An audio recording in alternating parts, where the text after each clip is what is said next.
Знаете, в чем проблема людей, у которых не было отцов?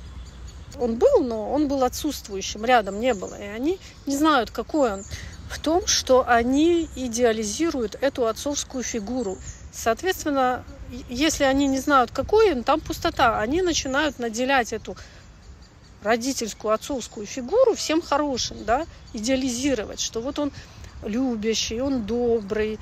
Все то, что не додала мать, тот родитель, который присутствовал, был, он ругал, то вот этот второй родитель, которого нет, который отсутствует, он не будет ругать. Вот это плохой родитель, а тот добрый, да, такая противоположность, идеализация происходит. И это потом большая проблема, особенно у женщин, в том, что они пытаются найти вот эту отцовскую, родительскую, идеализированную фигуру в жизни, а ее нет. Она сама себе эту фигуру придумала. Нет таких отцов, нет таких мужчин. Их не существует в природе. Потому что если бы она жила с этим отцом, он бы тоже на нее где-то прикрикнул, как правило.